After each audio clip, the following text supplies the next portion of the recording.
Senhor, meu Deus, meu Pai, nós abençoamos a vida do pastor Marcelo, que o Senhor use ele nessa noite. Traga, Senhor, revelações dos céus através dele.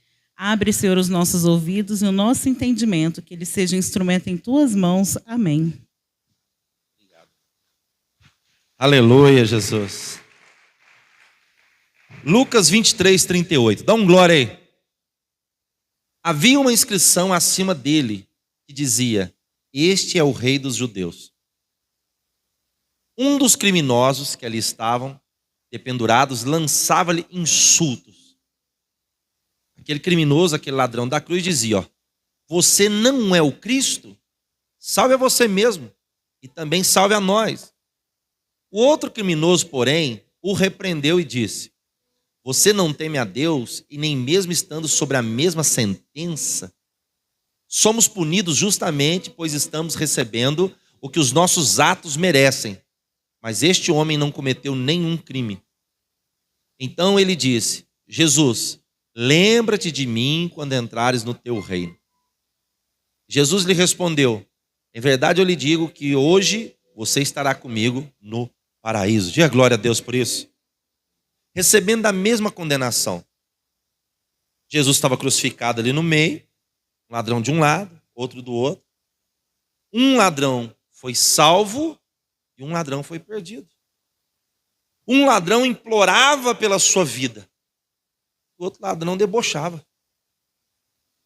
O outro ladrão olhava e dizia: Não. Você diz que você é um ungido de Deus? Então invoca o teu Deus para ele tirar você dessa cruz.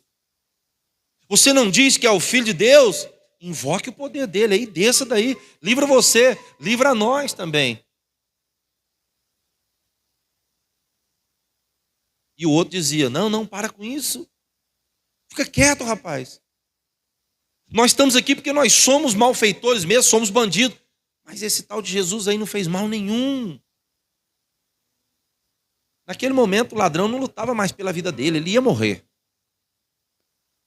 Naquele momento aquele ladrão pregado na cruz, ele já sabia que ele iria para o inferno, por causa das atitudes dele.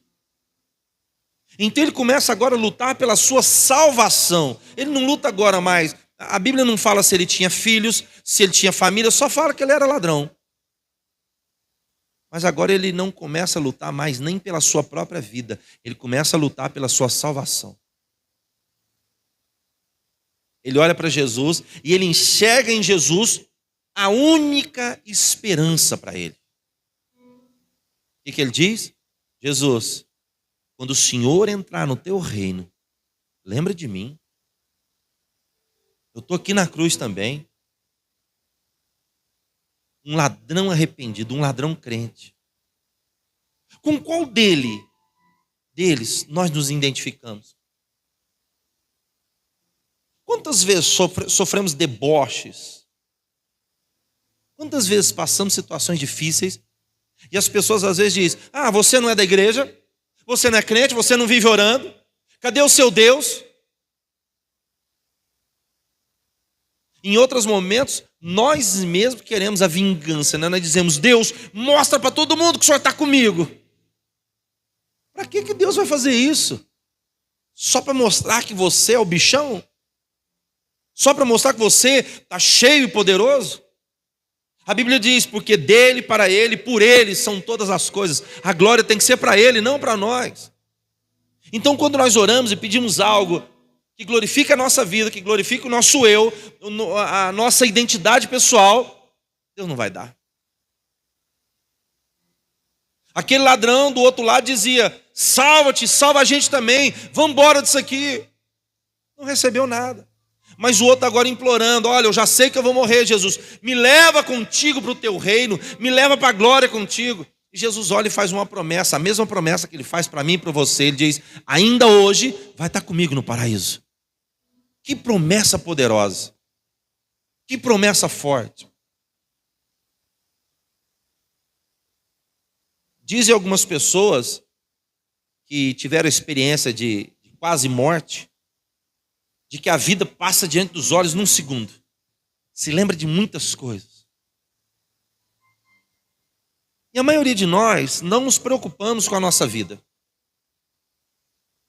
A maioria de nós só vivemos. Vivemos como se não houvesse um amanhã, vivemos como se não houvesse salvação. E às vezes até pensamos, né? Já faz mais de 2000 anos que Jesus foi, está falando que vai voltar e não volta. E a promessa continua de pé. Aqueles que vencerem vão morar com ele no paraíso. Mas aqueles que não vencerem serão condenados. Então eu preciso olhar para a minha vida e começar a mudar a minha vida.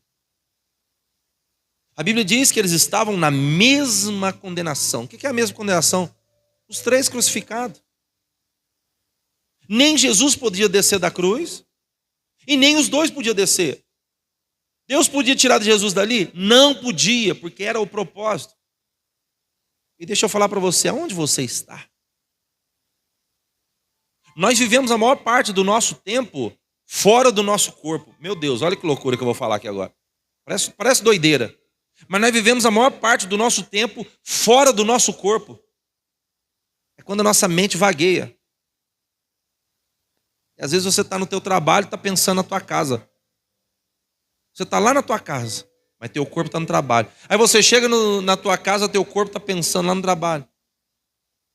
Você está sentado aqui, dá um glória a Deus quem está aí comigo. Mas às vezes você já está pensando no lanche no final do culto. Estou longe, pastor. Ou às vezes uma palavra que é liberada te leva a pensar em outra situação e você vai longe. A maior parte do tempo nós vivemos fora do nosso corpo, pensando em outras coisas. Onde nós estamos? Gálatas 2:20, Paulo ele faz uma declaração. Eu estou crucificado com Cristo. Assim já não sou eu quem vive, mas Cristo vive em mim. A vida que agora eu vivo no meu corpo, eu vivo pela fé no Filho de Deus. Quem me amou e se entregou por mim. Olha o que Paulo está dizendo. Paulo está dizendo assim, eu estou como aqueles 2 ladrões da cruz. Eu estou crucificado com ele. Só que Paulo se identificou com o ladrão que estava pedindo perdão. Ele está dizendo, eu estou crucificado. Mas a vida que eu ainda tenho, eu preciso viver junto com Jesus. Eu preciso tê-lo em mim. Eu preciso ter a essência dele. E a crucificação é algo terrível. Porque não é cortada as artérias do corpo. Algumas pessoas dizem que foi furado na mão, outras dizem que foi no pulso. Mas uma coisa que é certeza. Teu sangue vai pingando aos pouquinhos. Os braços esticados apertam os pulmões. Aí eu fico imaginando. A gente lê, e é muito bonitinho a gente ler, né? Ele dizendo, Senhor, lembra de mim quando entrar no teu reino. Jesus diz, ainda hoje estarás comigo no paraíso. Mas imagine a cena. O ladrão gotejando sangue, já fraco, com a respiração ruim. Ele quase implorando. Senhor, lembra de mim quando o Senhor entrar no teu reino. E Jesus na mesma situação. Você vai estar no paraíso comigo, meu filho. E o outro do outro lado também. Está aí. Morrendo aos poucos. Jesus foi pregado naquela cruz e ficou lá todo mundo olhando para ele e rindo dele, enquanto ele morria aos poucos. Imagina aquele ladrão que foi salvo. Irmão, que momento terrível, mas feliz. Imagina o ladrão ali dizendo, que chance, cara. Eu vim ser crucificado, vim ser condenado à morte, justamente do lado do Salvador. Que chance eu estou tendo. Agora Paulo está dizendo, eu estou na mesma sentença. Eu estou crucificado com ele, eu estou morrendo aos poucos. Paulo está dizendo, eu também estou lutando para quê? Para ser salvo. Eu não estou preocupado com as outras coisas. Eu estou lutando cada dia a minha carne morre mais um pouco. E a cada dia eu vivo um pouco mais perto de Jesus. Morrendo aos poucos. Como é difícil morrer aos poucos. E hoje eu conversando com esse amigo meu,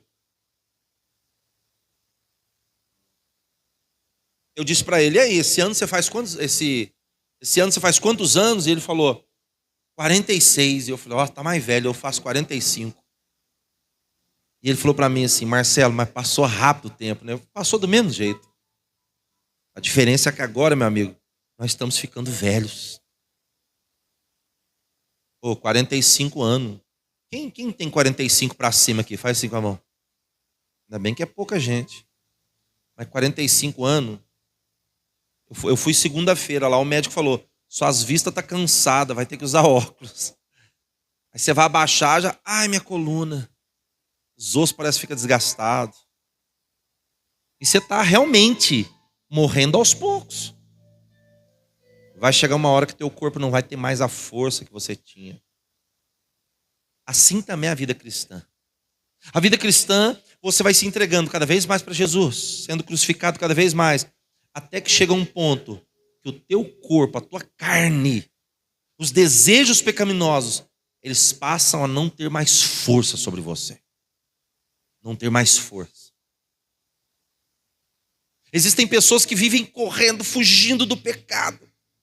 Mas existem aquelas pessoas que chegaram a um ponto que eles só querem Jesus. O pecado já não faz mais diferença. E por que eu venho na igreja, pastor? Eu venho na igreja para adorar aquele que entregou a vida dele por mim. Eu não venho me encontrar com ele. Eu venho adorá-lo. Sabe por que eu não venho me encontrar com ele? Porque eu vivo com ele todos os dias. Mas se você vive com ele todos os dias, para que você vem na igreja? Porque é necessário se reunir. E o apóstolo disse, não deixe de congregar, porque quando nós nos reunimos, um encoraja o outro. Olha para o irmão que está do lado, diga para ele, força, você vai vencer.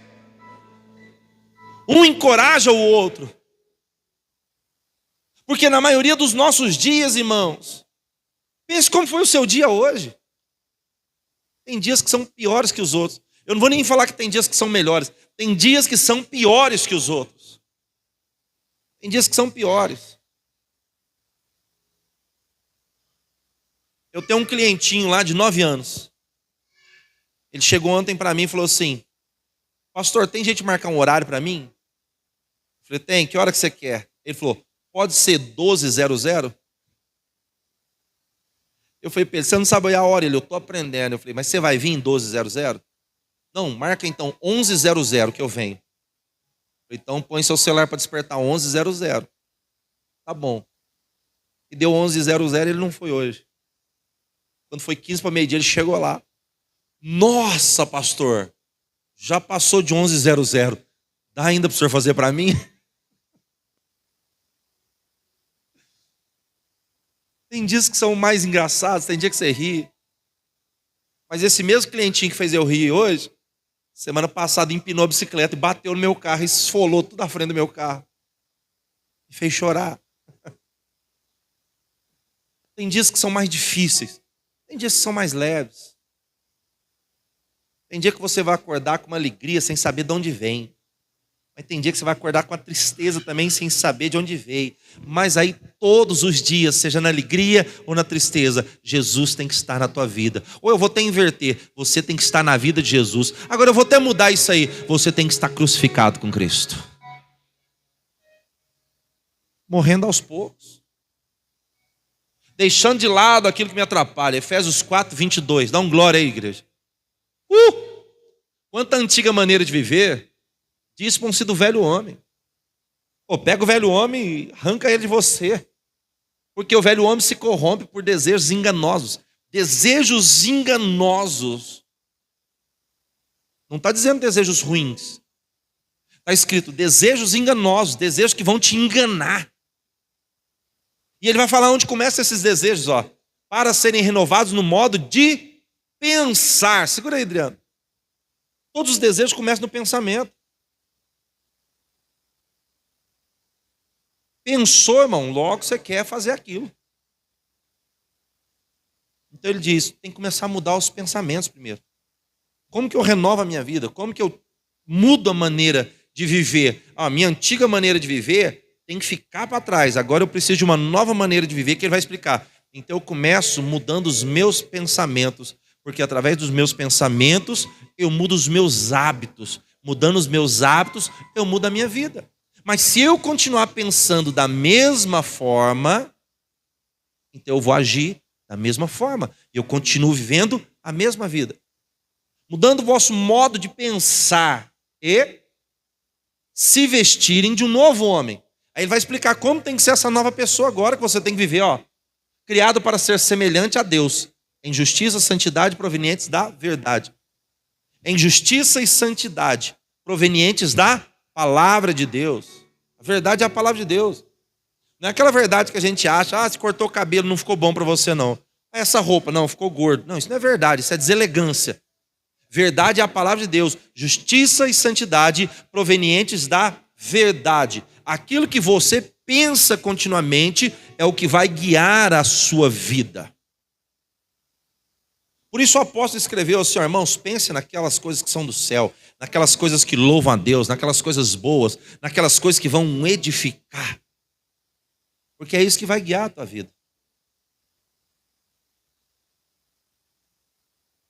Tem alguém aqui que gosta de assistir Celso Russomano? Tem? Deixa eu ver.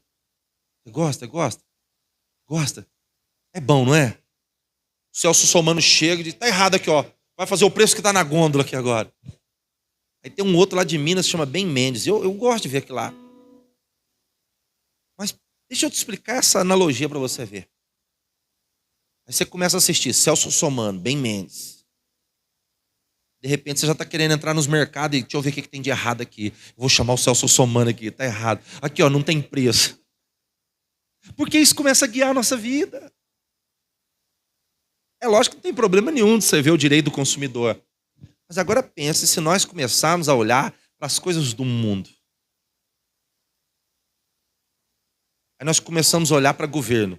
Direita e esquerda, direita e esquerda. Meu Deus do céu, que batalha que está essa direita e essa esquerda já há um tempo.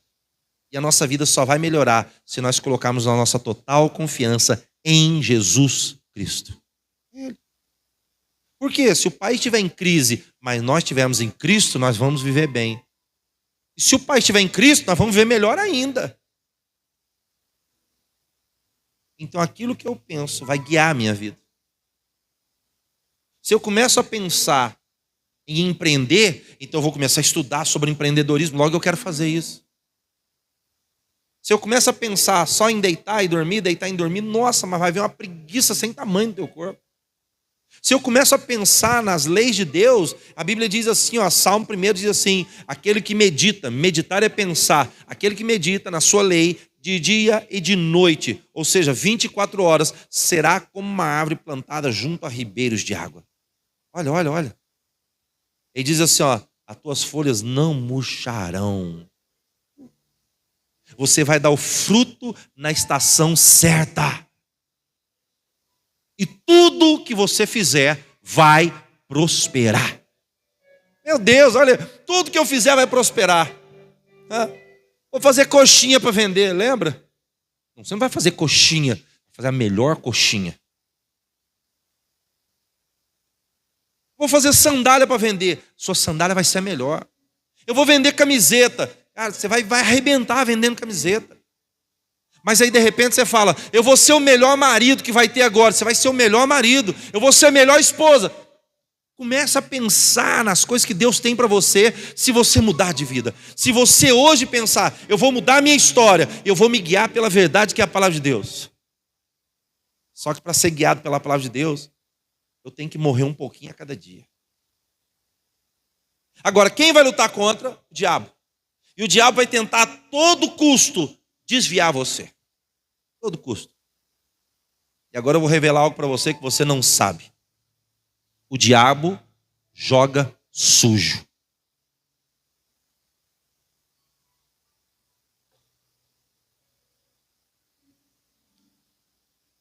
O diabo é um ser, ele é ódio puro. Ele vai usar contra você tudo que ele puder e que ele não puder. O diabo vai usar contra você, preste atenção, teu marido. Vai usar contra você a tua esposa. O diabo vai usar contra você os teus filhos. O diabo vai usar contra você o governo. O diabo vai usar contra você, talvez a pessoa que você mais ama, teu pai, tua mãe, teus irmãos. E o diabo joga sujo. E aquele que não serve a Deus vai ser um potencial ser usado pelo diabo.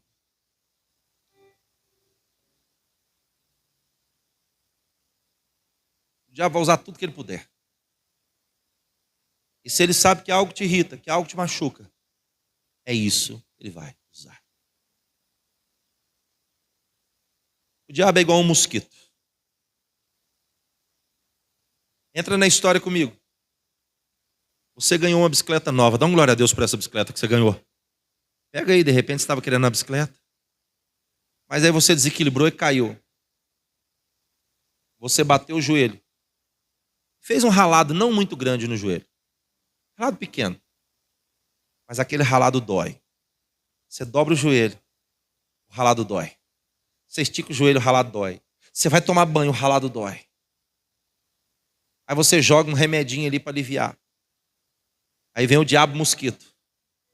Aonde ele quer sentar? No ralado. Aí você abana ele voa, ele vem e senta no ralado. E você olha para o mosquito e diz: olha o tamanho da perna, por que você quer sentar no ralado? E ele quer sentar na sua ferida. E o diabo, ele vai fazer isso. Ele vai tentar sentar na sua ferida.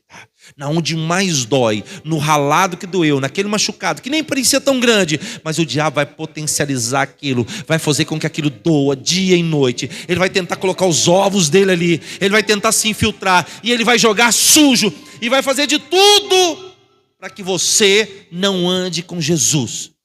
Para que você se identifique com aquele ladrão que estava dizendo: desce da cruz, não vale a pena servir a Deus. E a parte mais triste é que algumas pessoas aceitam essas sugestões do diabo. Lucas 9, 23. Dá um glória aí, irmão. Está comigo? Jesus dizia a todos. Olha o discurso de Jesus. O discurso de Jesus era bacana. Se alguém quiser vir atrás de mim, tem que negar a si mesmo, tomar a tua cruz e me seguir diariamente. Jesus não está falando assim, ó, batizou, está salvo. Não. Todos os dias você tem que ser crucificado. Todos os dias você tem que se colocar no lugar daqueles ladrões da cruz. Todos os dias você vai olhar e você vai ter a opção de dizer: Senhor, lembra de mim quando o Senhor entrar no teu reino. Ou você vai dizer: não vale a pena servir a Deus.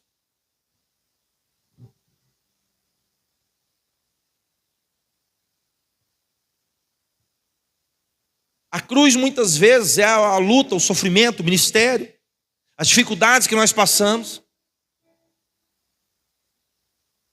Algumas pessoas vão dizer, né? Você só sabe a força que você tem quando a única opção que você tiver é ser forte. Mas agora eu vou dizer algo um pouco parecido, mas eu digo, quando você está crucificado, a cruz vai revelar o teu caráter, assim como revelou o caráter daqueles dois homens. Você está na mesma condenação, estamos todos no mesmo barco, mas um estava criticando e o outro estava pedindo perdão. Quantas vezes eu quis desistir? Quantas vezes eu quis largar de mão? Pastor, por que não larga? Porque eu conheço aquele que me chamou. E quando nós conhecemos aquele que nos chamou, nós sabemos o que nos espera do outro lado da vida.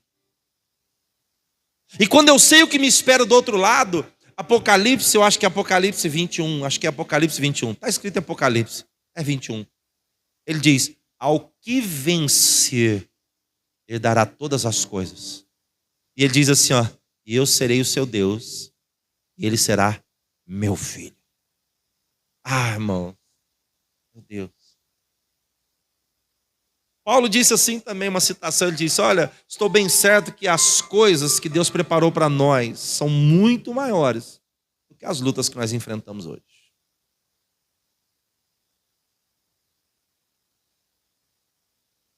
Quantas vezes você chorou? Quantas vezes você sofreu?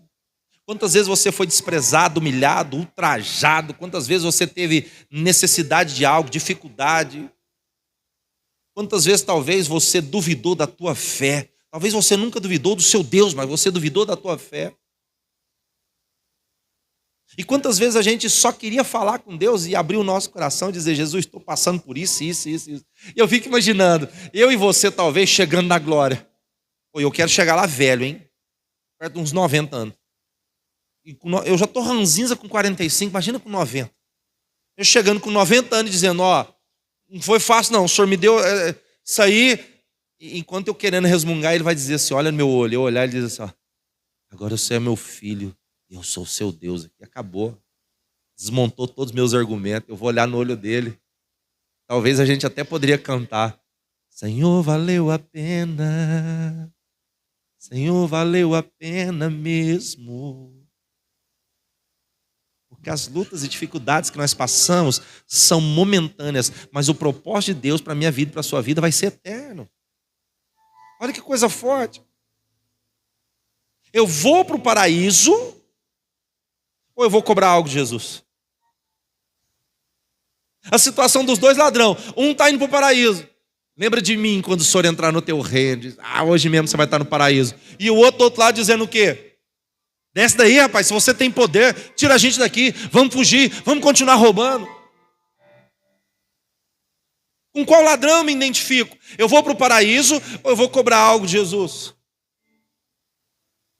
E o pior é quando eu nem vou para o paraíso e nem cobro nada, mas aí eu me escondo e digo, nem vou na igreja mais, porque eu vou na igreja, é um tapa na cara de cada lado e eu volto de lá com um quente, 2 fervendo.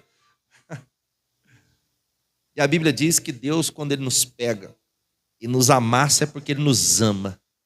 Ele está querendo nos corrigir. E quando Ele nos corrige, Ele nos coloca no prumo e nos alinha para encontrar com Ele nesse dia.